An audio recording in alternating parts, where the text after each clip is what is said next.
Everybody, welcome to HorrorBuzz Live, where we're going to bring you the latest news and information about what there is to see and do in horror. And we have a really interesting show for you tonight. We have David Day and Ray Pentel here to talk about their Kickstarter project for their new book, their horror anthology that's coming out.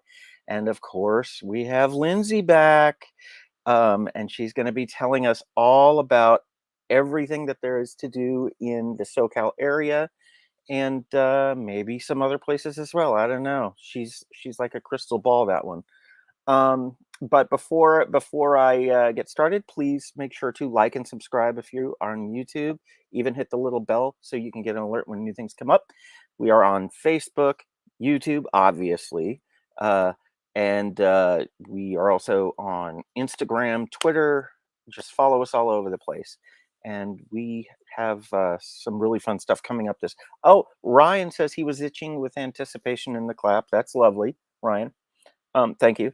And I guess on that note, I mean, Lindsey. Yes. Hello. Hey. Hi, everybody. Sorry if things get a little wobbly. My internet went out, and I am doing the best I can. You know what? You're amazing. So It's the magic of live shows, right? Right. Also, Kristen, hi. How are you? Glad to have you on with us. And if anybody has a question while we're going through the show tonight, just type it out, and we can send it to our guests or to Lindsey and I or whatever. Just hit us up. This is why we do this live. Okay. Lindsey. Yes. Is it a deep breath week, or it's not, and it's more like a. And what's going on in the world? People are recovering from the holidays. It's the holiday hangover. And it's a little bit calmer, but that doesn't mean there's not good things going on. It just means that there's not a ton going on, or at least not that I'm not like freaking out right now. We don't have to do the Zen breath that we always do. So let's get into it. Just go right into it. Let's just dive in. Let's not light waste any breath, time. and there we go.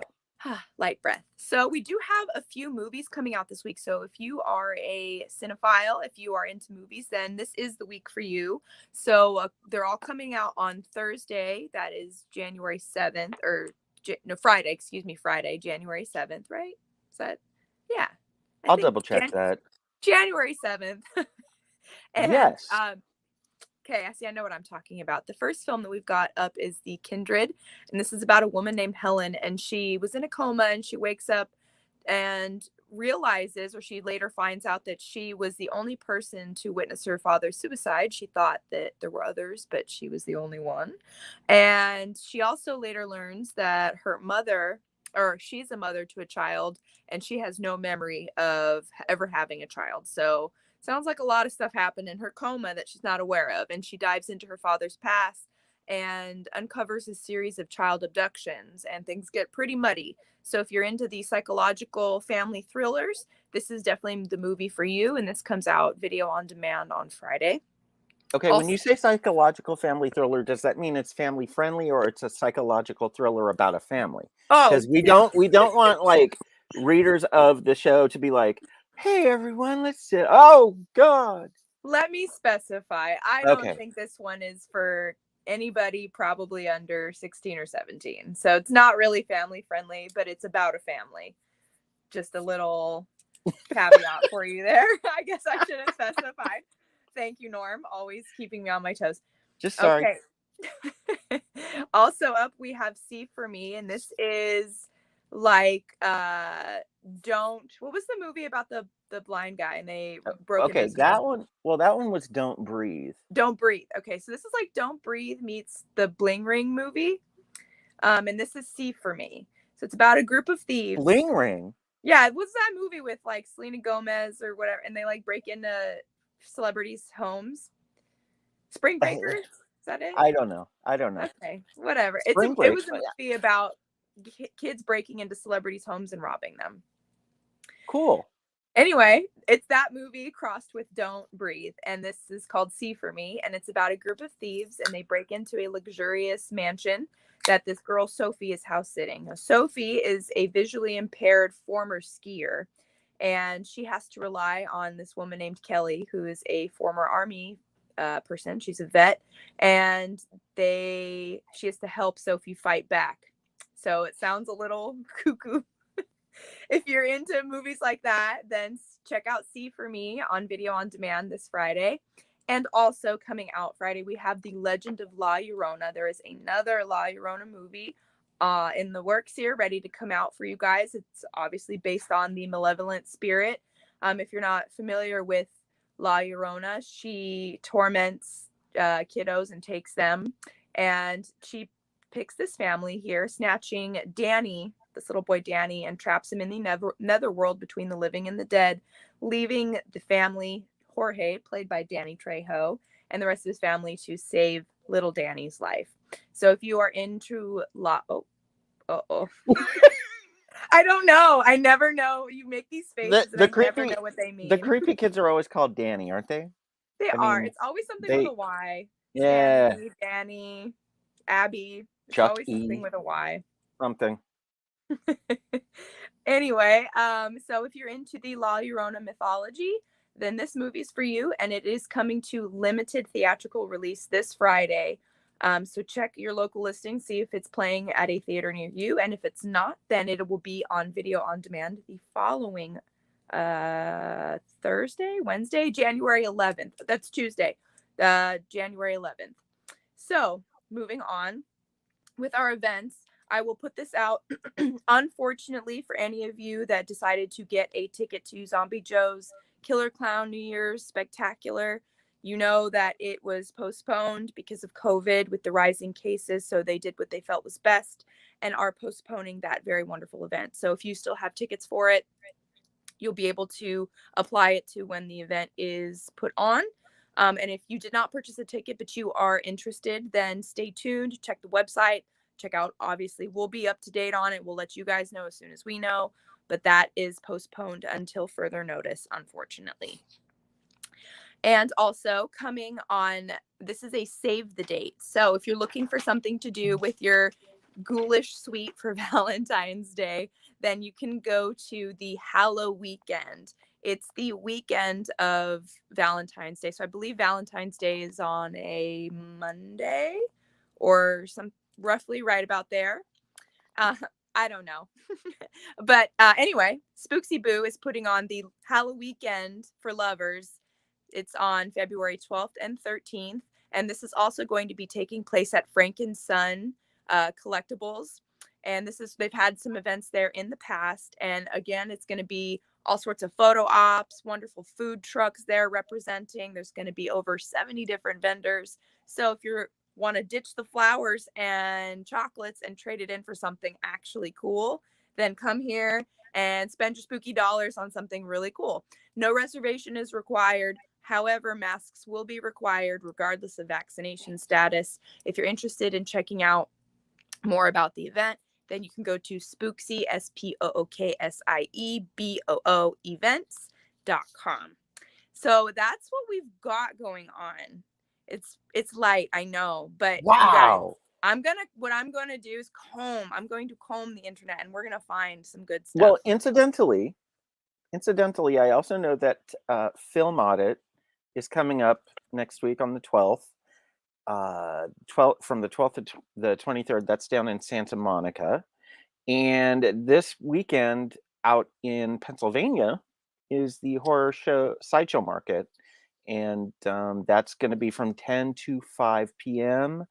Let's see here. In Allentown, Pennsylvania, and at the Delta by Marriott. And Tony Moran's going to be there, and that guy is a hoot. He was the actor that played Michael Myers in the one moment in the film where he takes his mask off and you kind of see the face a little bit and then he pulls it right back on. That was him. So, and fun fact, you remember Joni and Chachi from the Happy Days? I'm totally dating myself, but yes, you are dating yourself, but I do happen to know the Lindsey? show. Yes. Aha! Well, Joni, Erin Moran, is his sister, or was no his kidding. Sister. Swear to God, the stories. He spilled. It was so good. Anyway, his daughter's great. He's great. They're just too much fun. So if you're in Pennsylvania, go check them out too. Randall is saying, "La la la, Llorona." Okay, looking forward to this one. Very good. I think he was referencing my Sharona. I'm not sure. La la la But la, Llorona. Well, that's a cover that needs to happen. Somebody do that. I think Randall, I think you should jump on that right away. Okay, so we also have, so that's all that's happening right now. We're gonna put a pin in it, and I think as the year picks up, hopefully, if COVID doesn't decide to be a nasty, don't even. Miss Rona is going bye-bye. Miss Rona, she's not invited to the party. You see the door? Anyway, so okay, so let's, ladies and gentlemen, and Lindsey, of course, we have some special guests here tonight. We have some very special guests here, some creepy fellows from Ohio who have a bit of a Kickstarter going on. And let's right now just bring on Mr. David Day and Ray Pentel. How's it going, you guys? Pretty good. How are you? I'm well. Great. Awesome. Thank you so much for coming on. Yeah, so you guys launched a Kickstarter for a collection of books, or a collection of stories, rather, an anthology that right now is being called That Which Cannot Be Undone. Correct. And yeah, I mean, seriously, let's just show them the trailer right now, and then we'll share the link and we'll talk all about it. I had no idea that there were creepy things in Ohio, but now I'm excited. Okay, here is the trailer.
Wow.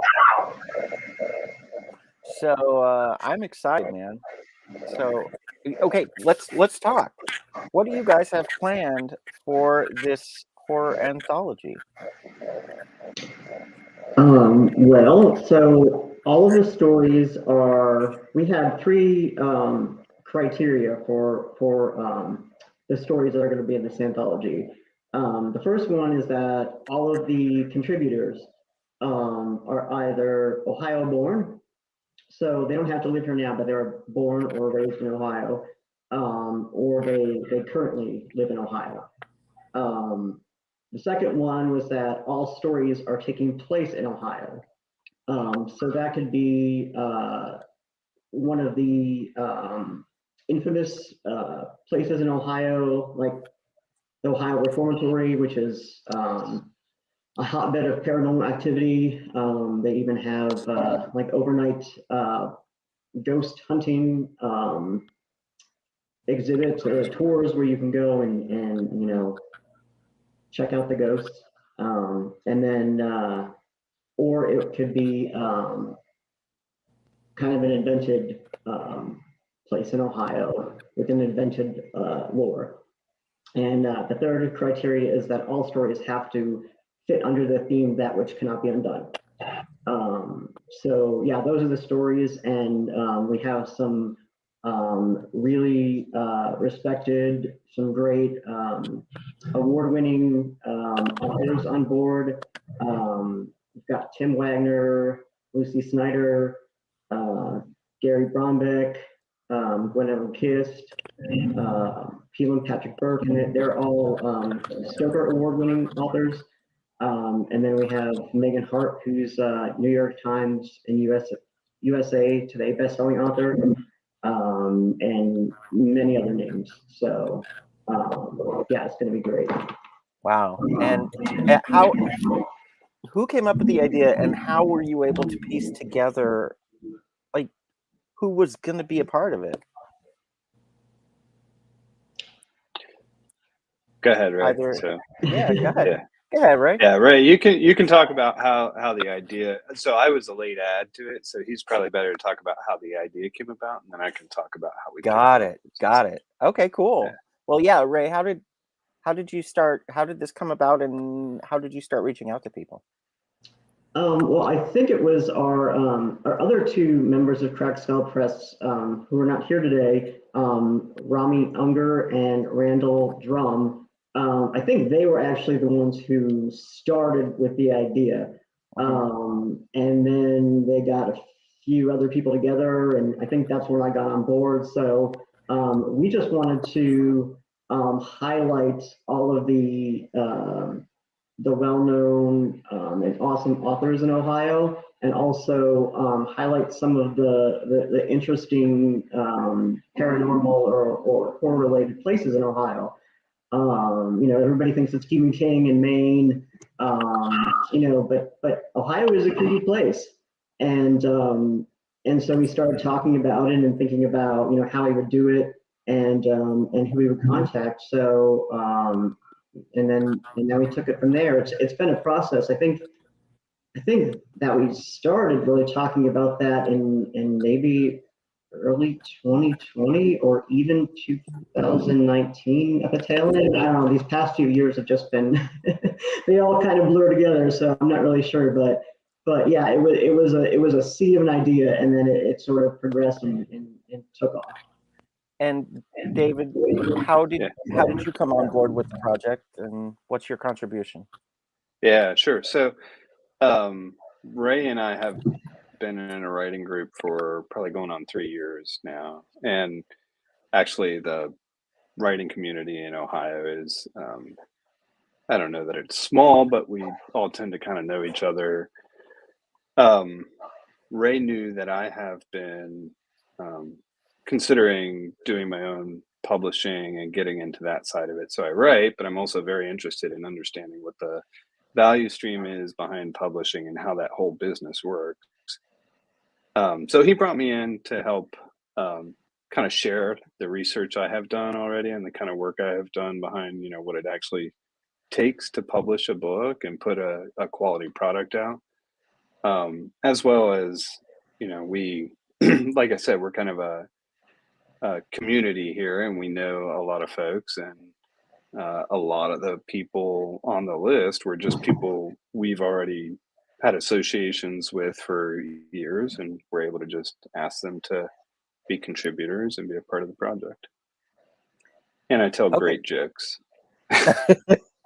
So when they were asked to come on board, were they given just their choice of what kind of a story to write about within those parameters, or did you guys kind of assign things, or? No, nothing was assigned. I mean, other than those parameters, we just said, be creative. We know. I think we've all read their works, and we trust them to give us some great tales. So we're really excited to see what they could come up with. And then editing our anthology is Jess Landry, who also won a Stoker Award. so she will be compiling the stories and kind of arranging them in the order that works, and doing some final touches with the editing. So yeah, and she's been great to work with as well. Awesome. There So was a word count limitation as well. So oh, there was. it's not unlimited words. Yeah, 6,000 I think is where we capped it per story. So It's pretty long. Yeah, like so okay. So we've seen pictures, like you said, the reformatory and places like that. Those are obviously inspirations for some of the stories that might be showing up in this anthology. What can you give us some really bizarre, creepy stories that come out of Ohio or anything like that? Maybe something even that has happened to one of you guys personally. Well, I know I don't want to give too much away as to what the stories are going to be about, but I do know that, and I'm sure he's okay with me mentioning this, but Rami's story is going to take place at the Ohio Reformatory. So I haven't read it yet, but that's kind of the backdrop of that. And I think it's also taking place during a paranormal convention. So so you'll see that place in the anthology. And I also know that he's gone there several times and has done the ghost hunting, and he might have some interesting personal experiences to share if you were here tonight. But as far as me, I've had a few experiences which kind of fall under the the paranormal realm, but they're not specifically related to Ohio lore or any kind of the famous sites in Ohio. So yeah. Well, what do you guys think? I don't know if you could pick one of the creepiest things in Ohio, whether or not it's in the book. We're not saying that one, but like, what's probably the creepiest thing going on in Ohio right now that we can maybe be excited about for the book? So I'll start. So for me, I actually spent 5 years in Athens, Ohio, at Ohio University, and it is home to the Ridges, which is actually what my shirt is, but you can't quite see it. It's an old insane asylum or psychiatric hospital. And I have had occasion to go in there. I probably wasn't supposed to. I haven't had any kind of paranormal experience in there, but it is definitely an old, very creepy building. The graves behind it are just numbered. There's no names on it. So it's very, very, very unsettling and disturbing. So for me, I think that's probably one of the most unsettling places in Ohio. Rami is actually in the chat right now, and he's saying Melonhead's urban legend in Ohio. What is that? Right? I've never heard of that one. I'm gonna have to look it up. Know. Well, I guess we're on. So everybody look it up, and we'll come back to it. But yeah. That's one thing that I discovered in forming this anthology is that every time I look up creepy places in Ohio or haunted places in Ohio, I always discover something new. So there's so much out there. If you go to just a lot of tourist sites on websites about Ohio, you'll find some interesting tours, ghost tours, and some facts.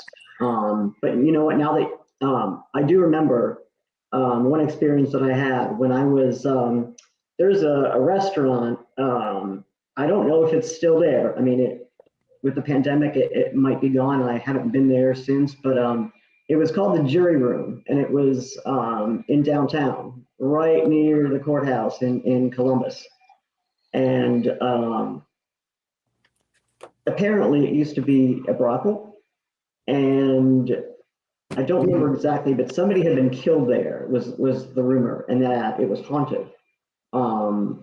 So I had gone there several times to eat lunch, and when I was in the restroom, I kind of felt a presence. I didn't see anything or hear anything, but I kind of felt like I wasn't alone, and started to feel really kind of sick, disoriented, almost dizzy.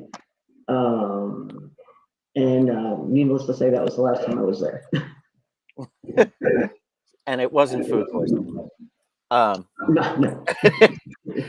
Rami is actually saying that at least 2 serial killers are from Cleveland, and incidentally, scarier than that, that's where Howard the Duck was set. So, I'm just saying, it's terrifying. So, you guys, I'm really excited to see what everybody turns out for this anthology. And again, if everybody would just go on and just throw them a little bit of change, I'm sharing the link again. Please do so, because I'm excited. So what about you, Lindsay? Oh, definitely. I mean, I love books. I'm a book person for sure, and anthologies in both book and film TV format are awesome. They're like bite size. It just keeps your interest, and I can't wait. I mean, I like the theme tying all of them together. It's very mysterious, and I kind of like it kind of has this like home feel, like you guys are proud of your home, where you come from, where you hail, and it's an homage, a really creepy homage to Ohio. And I've never been, but maybe after I read it, I'm gonna want to go to Ohio and hang out with all the ghosts you wrote about. And the prizes that were mentioned in the trailer look pretty sweet too. I mean, I noticed the Memento Mori candle. That one caught my attention. So I don't know what it smells like, but I imagine it smells awesome. It smells scary. I really hope that there's like a story at Cedar Point. It's just, I'm, just putting it out there, maybe as an idea. Let's see some scary coaster ghosts, like people who have died on the coasters and stuff. So anyway, that's that. But again, you guys, thank you so much for coming onto the show. And if you ever need anything else, please let us know and keep us posted as to what's going on with the book. Please keep in touch. We will. Yeah. Thank you so much. Thank you so much for having us. All right. Thank you, guys. Stay safe out there. All right. You too. Cool guys, huh? Super cool. And yeah, super cool. I didn't know the writing community was that close-knit in Ohio. So I love that. This like coming together of authors to create. I just love it. I love everything about it. I don't know. It's so weird. I guess when you like running in the same circles, you end up, I mean, because even in SoCal with horror and Halloween, kind of, but I don't know. Collabing is inevitable. Well, I love it. I support it. I know. I'm super excited. I didn't know you were into books either. That's amazing. Okay. So, I know you're a bookworm. Okay. Well, that is another show for us, you guys. Thank you so much for coming on. Ryan, Randall, Rami, David, Ray, again, thank you for being here. And anything else? Thanks for bearing with my tilty cam. It was a little improvised, but you know what? When the internet goes down, we just figure it out. So thanks for sticking with it, and let's get through this COVID business so the events can get rolling, because summer comes and then we're right back into fall and spooky season. Woohoo! Okay. Well, thank you so much, Lindsay, for helping me out tonight. And everybody, we will see you in the fog. There she goes.